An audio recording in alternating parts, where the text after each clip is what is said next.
A Plate charity gala was meant to be the event of the century, but Zaid al-Mansur pushed the gold-rimmed plate away with a sneer of disgust. "I don't eat food prepared by people who don't understand the luxury of my palate," he barked at the trembling manager. He looked at the black waitress standing by the pillar and added, "Take this garbage back to the kitchen and bring me a real chef." He didn't know that the woman he was insulting had more stars to her name than he had hotels in his portfolio.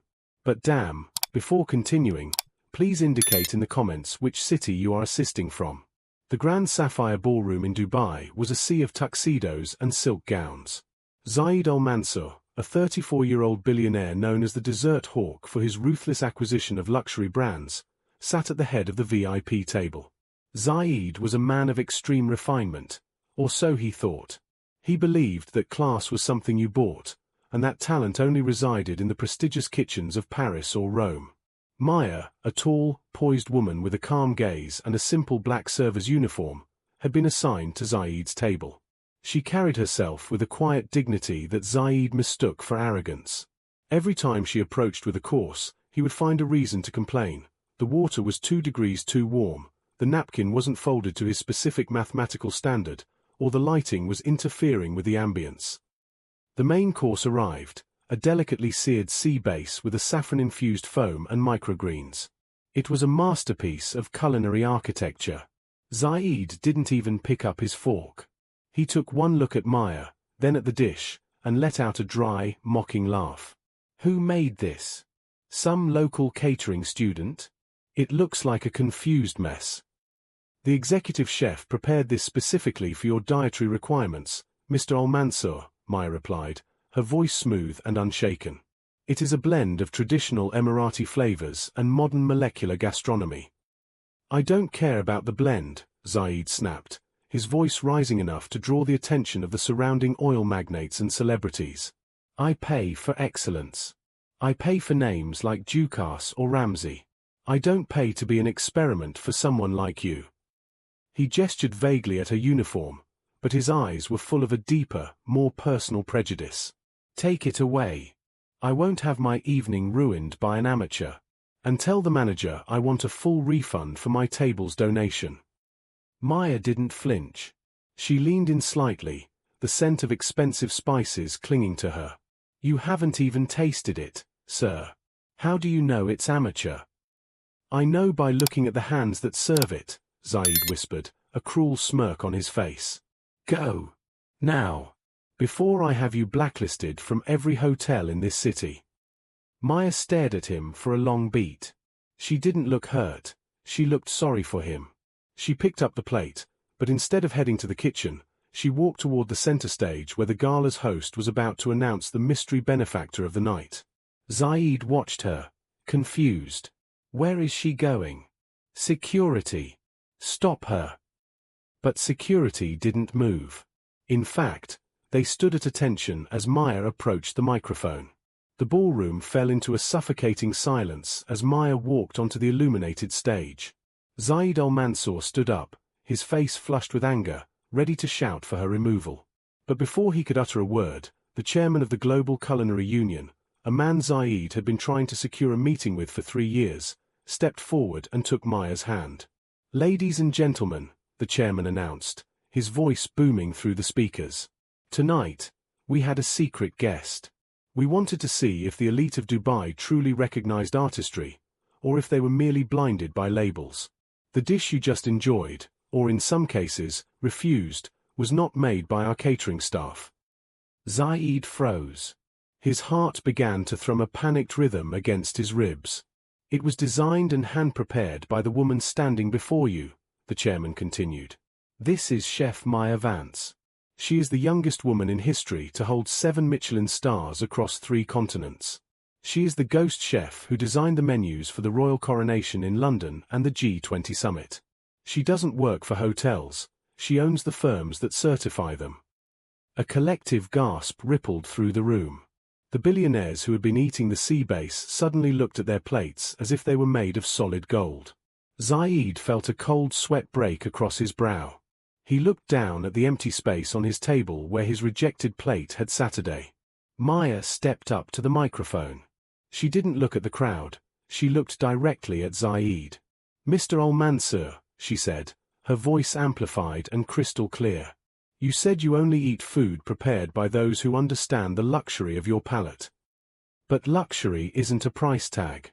It's the soul put into the craft." She signaled to the waiters, who began to bring out a new tray. "You rejected the sea base because you didn't like the hands that served it. That dish contained a rare saffron harvested from a village in the Atlas Mountains, a community my foundation supports. By refusing to taste it, you didn't just insult a waitress, you insulted the heritage of the very land you claim to represent." Zaid tried to speak, but his throat felt like it was filled with sand. I didn't know. The uniform, the service." "That's the point, Zaid," Maya interrupted, her gaze sharp as a paring knife. "A true connoisseur recognizes quality in a palace or a street stall. You, however, recognize nothing but your own reflection." She then turned to the chairman. "As for the $100 million investment contract for the Al-Mansur Luxury Hotel Group, the one that required my personal culinary endorsement to proceed? My answer is no. I cannot endorse a man who lacks the basic ingredient of any great recipe: humility." The room erupted into whispers. In 1 minute, Zaid hadn't just lost a meal, he had lost the partnership that was supposed to save his struggling hospitality empire. The gala was no longer a celebration. It was a courtroom, and Zaid Al-Mansur was the prisoner. As the elite of Dubai began to distance themselves from his table like he was a sinking ship, Zaid felt the walls of his empire closing in. The $100 million deal wasn't just an expansion, it was a lifeline. Without Maya's endorsement, his banks would call in their loans by morning. But Maya wasn't finished. She stepped off the stage, her server's apron now looking like a warrior's cape, and walked straight to Zaid's table. She didn't sit. She stood over him, pulling a small, weathered leather pouch from her pocket. "You think this is about a plate of fish, Zaid?" Maya's voice was low, meant only for him, but it carried the weight of a mountain. "You think I spent 6 months undercover in your various hotel kitchens just to catch you being rude to a waitress?" Zaid looked up, his arrogance replaced by a flickering, desperate confusion. "What do you want from me? I'll apologize publicly. I'll double the donation. Just don't kill the contract. My father worked 40 years to build this name." "Your father," Maya said, her eyes flashing like cold steel, "didn't build this name. He stole it. And he didn't do it in a boardroom. He did it in a small, dusty kitchen in the backstreets of Nairobi in 1994. She opened the leather pouch and pulled out a hand-drawn recipe book, its pages yellowed by time and stained with the oils of 1,000 spices. On the cover, embossed in fading gold, were the initials, EV. "My mother, Elena Vance, was a chef long before the world knew what a Michelin star was," Maya continued, her voice trembling with suppressed rage. "She was the one who created the signature Al-Mansur spice blend that your hotels are famous for. Your father was a struggling spice trader who couldn't sell a bag of salt until he met her. He promised her a partnership. He promised her that her name would be on the door of the first hotel." Zaid's breath hitched. He remembered the old stories his father told, about a secret muse who had inspired the empire. He had always assumed it was a fairy tale. But when the first hotel opened, Maya said, leaning in so close Zaid could see the reflection of his own fear in her eyes, "Your father didn't put her name on the door. He called the immigration authorities. He had her deported on a fabricated theft charge so he wouldn't have to share the profits. She died in poverty, Zaid, teaching me how to cook on a charcoal stove, telling me that one day, the desert hawk would have to pay his debt." The surrounding guests were leaning in, sensing the kill. Zaid realized that Maya hadn't just rejected his palate, she had arrived to dismantle his entire lineage. "I didn't become a world-class chef for the fame," Maya whispered. "I did it to become powerful enough to buy the debt your father owed mine.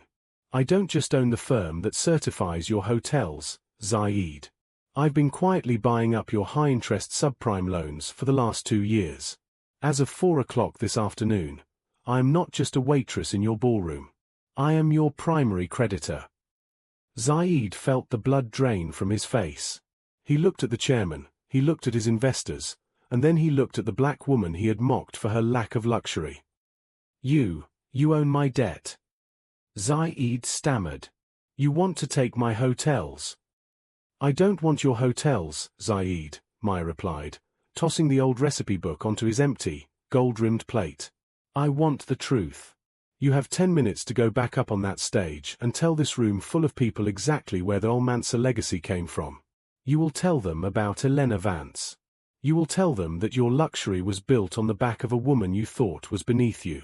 If you don't, I'll sign the foreclosure papers before the dessert course is served.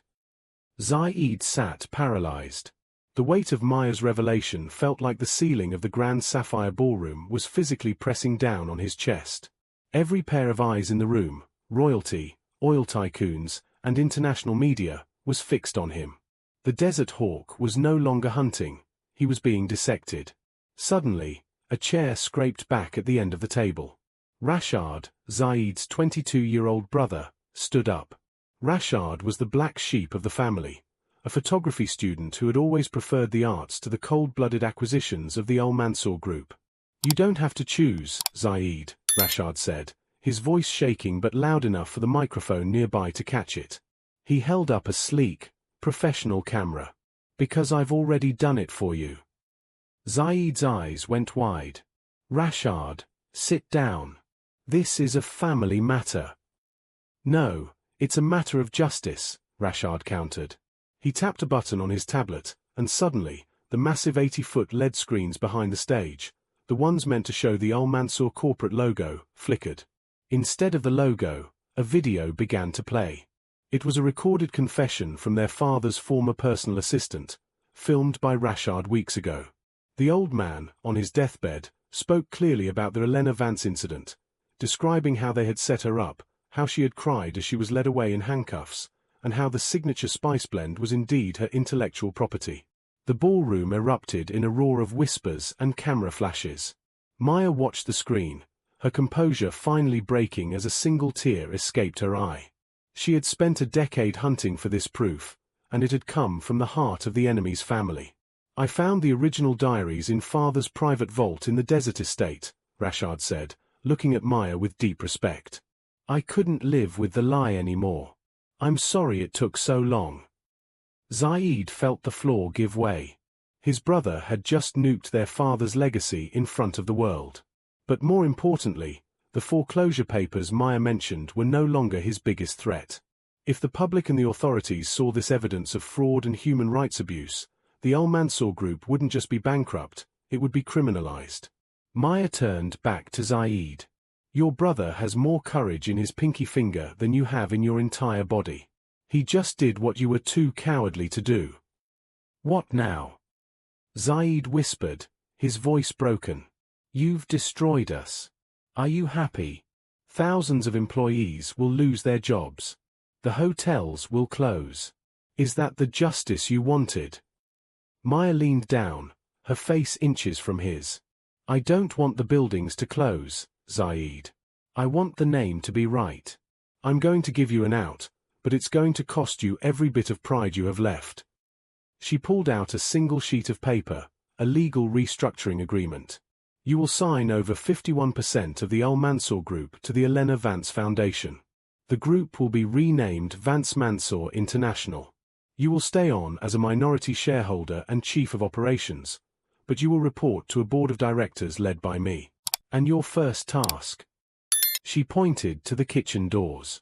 You're going to spend the next 6 months in the kitchens of your own hotels. You're going to start as a dishwasher. You're going to learn the names of every waiter, every cook, and every cleaner.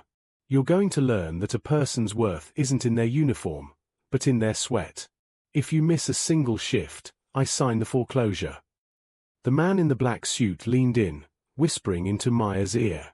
Her eyes widened, and the hand holding the restructuring agreement trembled for the first time that night. She looked across the ballroom to the entrance, where an elderly woman in a wheelchair was being pushed forward by a nurse. Zaid gasped. Grandmother. It was Amora al-Mansur, the matriarch of the family and the only person Zaid's father had ever truly feared. She hadn't been seen in public for years. As she was wheeled to the center of the room, The crowd parted like the Red Sea. "Enough," Amora said, her voice thin but carrying the authority of a century. She looked at Zaid with disappointment, then turned her gaze to Maya. "Maya Vance, you have your mother's eyes. And her fire." Amora reached into a wooden box on her lap and pulled out a stack of letters, tied with a faded silk ribbon. "My son, Zaid's father, was a man of many sins, but he was also a man of guilt. He didn't just deport Elena. He tried to find her for 10 years. He sent these letters, and every month, he sent money to a bank account in Nairobi. He never told anyone because he was ashamed of how it began." Maya took the letters, her breath hitching as she recognized her mother's name on the envelopes. She opened one. It wasn't just an apology. It was a confession that the Al Mansur fortune was held in a trust that already belonged to Elena Vance's heirs. "The 51% you are asking for, Maya," Amora whispered. "It was never Zaid's to give. It was already yours by my son's final will, hidden in a codicil that only I held. I was waiting for the person who had the strength to claim it." The room was silent. Zaid realized that the empire he had been so arrogant about was never truly his. He had been living in a house built on someone else's foundation, and he had treated the owner of that foundation like a common servant. 1 year later, the Vance Mansour Hotel in central Dubai was celebrating its reopening. The logo was no longer a hawk, it was a stylized saffron flower, the signature of Elena Vance. In the back of the bustling, 5-star kitchen, a man in a plain white chef's apron was scrubbing a massive industrial pot.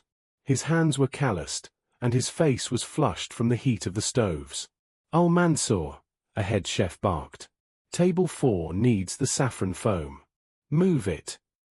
Zaid didn't sneer. He didn't bark back. He simply nodded, wiped his hands, and expertly prepared the dish he had once called garbage. He had spent 6 months at the sink and another 6 at the prep station. He had learned that the luxury of his palate meant nothing compared to the teamwork of a kitchen. Maya walked through the swinging doors, dressed in her executive chef whites. She stopped by Zaid's station and tasted the foam. "Perfect balance, Zaid," she said quietly. Zaid looked up and smiled, a genuine, humble smile. "I finally understand the recipe, Maya. It's not about who serves it. It's about who we serve." Maya nodded, looking out at the ballroom where a portrait of her mother, Elena, now hung in the place of honor. The debt wasn't just paid, the legacy was finally clean. True power doesn't come from the ability to look down on others. It comes from the wisdom to see everyone as your equal. Zaid al-Mansur thought his wealth made him a judge of character, but it only made him a prisoner of his own ego. He learned that the person you treat with disdain today might be the one who holds the keys to your future tomorrow. Talent has no race, excellence has no fixed uniform, and respect is the only currency that never devalues. When you sit at a table, remember, the hands that prepared your food are just as important as the mouth that eats it.